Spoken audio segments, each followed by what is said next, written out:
बिस्मिल्लाहिर्रहमानिर्रहीम। अस्सलाम वालेकुम नाजरीन, आज हम बात करेंगे बहुत ही कीमती प्लांट की जिसको दतूरा कहते हैं। दतूरा स्ट्रामोनियम स्वांसी खानदान का एक वसीओ अरीज सालाना प्लांट है। ये एक झाड़ीदार पौधा होता है जो आमतौर पर 2 से 5 फुट की ऊंचाई तक बढ़ता है। कुदरती तौर पर जो खेतों, फसलों, वीरान इलाकों में पाया जाता है। फूलों में खुशगवार खुशबू आती है और वो मुख्तलिफ रंगों में पाए जाते हैं। फलों में तेज़ाब की तरह का जायका होता है और इन पर कांटे लगे होते हैं। कदीम तहजीब से ये रवायती तौर पर पूरी दुनिया में मजहबी बसीरत के मकासद के लिए इस्तेमाल होता था। ये सबसे महलक पौधों की नस्ल में से एक समझा जाता है। ये तिबी अज्जा का एक ताकतगर है। इसके पत्ते, फूल, फल, तने और जड़ें सब ही अहमियत की हामिल हैं। दतूरा अक्सर दमा की अलामात को दूर करने, सर्जरी और हड्डियों की तरतीब के तरीक़ाकार के दौरान दर्द को कम करने के लिए इस्तेमाल होता है।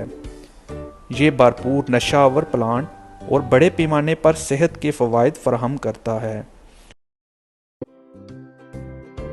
और इससे दर्द के हाथ में दिल के अफ़आल को बढ़ाने, फर्टिलिटी को बेहतर बनाने, नींद के लिए, बच्चे की पैदाइश में आसानी और बालों और जिल्द की सेहत को फ़रोग़ देने के लिए इस्तेमाल किया जाता है। गंठिया जैसे दर्दनाक हालात की सूरत में राहत फराहम करने के लिए दतूरा, कास्टर प्लांट और देसी आक के पत्ते का जूस तैयार करें और जोड़ों की सोजन पर लगाएं। इससे आपको दर्द से निजात मिलेगी। दतूरा के हैरत अंगेज़ असरात की बदौलत ये नींद के मियार और इसके दौरानिए को बेहतर बनाने के लिए वसी पैमाने पर इस्तेमाल होता है। दतूरा मौसर तरीके से आसाब को राहत बख्शता है। दतूरा मर्द और ख़वातीन दोनों में लिबिडो यानी शहवत को बढ़ाने और फर्टिलिटी को बेहतर बनाने के लिए एक रवायती इलाज पेश करता है।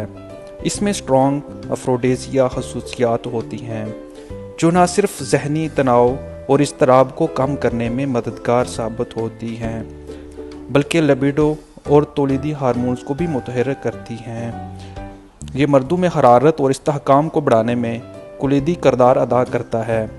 दतूरा के बीजों को दूध में डालकर खाने से जेनिटल्स में खून की गर्दिश में इजाफा होता है जिससे टेस्टोस्टेरोन हार्मोन की पैदावार में बेहतरी होती है। इस तरह मर्द के स्पर्म के मियार में बेहतरी आती है।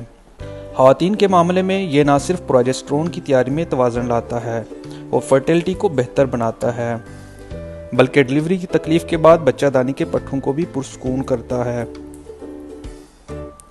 दतूरा को दमा के इलाज के तौर पर भी इस्तेमाल किया जाता है।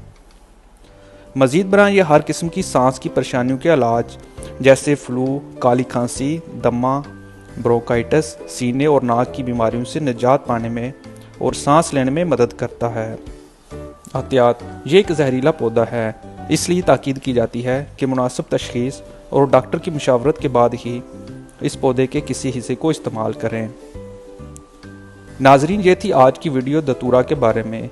उम्मीद करता हूँ आपको पसंद आई होगी। कमेंट्स में ज़रूर बताइएगा। Thanks for watching. Please like, subscribe and share.